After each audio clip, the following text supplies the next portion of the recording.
বলবো বাংলায় শোনো, বাংলা বলো, বাংলাকে ভালোবাসো।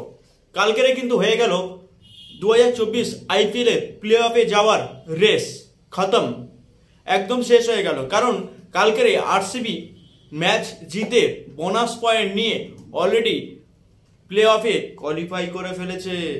হ্যাঁ, যে আগে তিনটে টিম কোয়ালিফাই করেছিল, নেক্সট কিন্তু আরসিবি কোয়ালিফাই করে ফেলল। কালকের ম্যাচ কারা কারা দেখেছো? ম্যাচে চেন্নাইয়ের যে বোলিং ডিপার্টমেন্ট কেমন ছিল, একদম জঘন্য। বোলিং ডিপার্টমেন্ট নিয়ে যদি ঘাঁটা যায়, তোমরা ভাবতে পারবে না কালকের চেন্নাইয়ের বোলিং, যে আগের যে চেন্নাইয়ের বোলিং, যে 2024 আইপিএল এ প্রথম ম্যাচ আরসিবির বিরুদ্ধে যে বোলিং আর এই ম্যাচের বোলিং আকাশ পাতাল তফাৎ।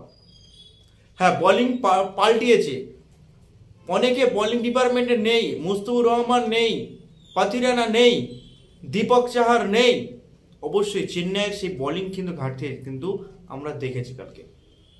নাহলে কিন্তু চেন্নাই কালকে যেভাবে ব্যাট করেছিল, এক সময় মনে হয়েছিল কিন্তু চেন্নাই ম্যাচ জিতে যাবে। রবীন্দ্র জাদেজার লাস্ট যে ফিনিশিং টাচ, আর সব থেকে ফিনিশিং টাচ দিয়েছে ধোনি। 13 বলে 25 রান, লাস্ট ওভারে 16 রান বাকি ছিল প্লে অফে যাওয়ার জন্য, ম্যাচ জেতার জন্য নয়। ধোনি 6 মারে প্রথম বল, দ্বিতীয় ম্যাচে ক্যাচ আউট হয়ে প্যাভিলিয়নে ফিরে চলে যায়। তাহলে আমরা চেন্নাইয়ের বোলিং ডিপার্টমেন্টটা যদি আমরা দেখি, তাহলে দেখতে পাবো যে চেন্নাইয়ের টোটাল 6 জন বল করেছে। যে 6 জনের নাম আমি নেব না, যেগুলো বিশেষ বিশেষ নাম, যেরকম সেন্টেনার, জাদেজা, মহিষ দীক্ষানা। তাহলে একটু ঘাঁটা যায়, ঘাঁটা গেলে বিষয়টা বোঝা যাবে চেন্নাই বোলিং ডিপার্টমেন্টে কেমন কালকের বোলিং করেছে। আর তার থেকে বড় তো শার্দুল ঠাকুর, যা আমরা ইন্ডিয়ায় তাকে লর্ড ঠাকুর বলি, জঘন্য বোলিং করেছে। 4 ওভারে 61 রান, 2 উইকেট। কিন্তু উইকেট নিয়ে কি ফায়দা? আমি যদি শেষের দিকে এসে লাস্ট ওভারে এসে উইকেট নিই, তাতে লাভটা কি? আমি যদি প্রথমে যদি উইকেটটা না নিতে পারি। চেন্নাইয়ের হারার কারণ কিন্তু কালকের বোলিং পুরোটাই দাঁড়িয়েছে। যেমন মুস্তাফিজুর রহমান ছিল, যে আরসিবির প্রথম ম্যাচ চেন্নাই আর আরসিবির আইপিএল 2024-এর ম্যাচ যখন হয়, মুস্তাফিজুর রহমান কিন্তু 4খানা উইকেট নিয়েছিল 29 রান দিয়ে। সেটা কিন্তু ভুলে গেলে হবে না। সেই জন্য কিন্তু মুস্তাফিজুর রহমান এই আইপিএল থেকে চলে যাওয়া চেন্নাইয়ের কিন্তু সব থেকে বড় সমস্যার কারণ হয়ে দাঁড়িয়েছে।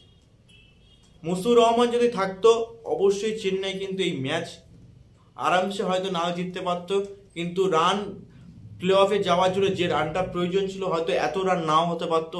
আরসিবি একটা সময় কিন্তু batting Virat Kohli, Faf du Plessis একটা সময় এসে কিন্তু খুব 4 ওভার থেকে প্রায় 10 ওভার পর্যন্ত কিন্তু রান করতে খুব টাফ হয়ে গেছিল, এমন একটা পরিস্থিতি এসেছিল।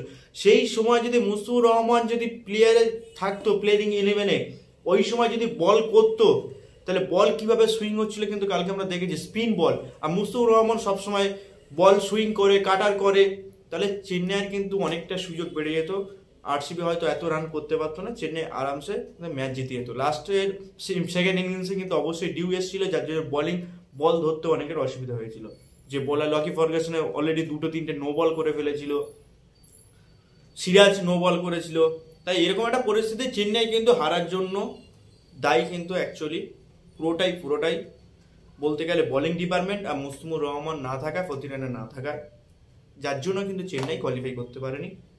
আর যদি ভিডিওটা ভালো লাগে, অবশ্যই লাইক করো, কমেন্ট করো এবং বন্ধুদের সাথে শেয়ার করো এবং সাবস্ক্রাইব করে রাখো, যাতে আমার নেক্সট ভিডিওটা তোমাদের সাথে ফেস টু ফেস দেখা হয়। Thank you so much.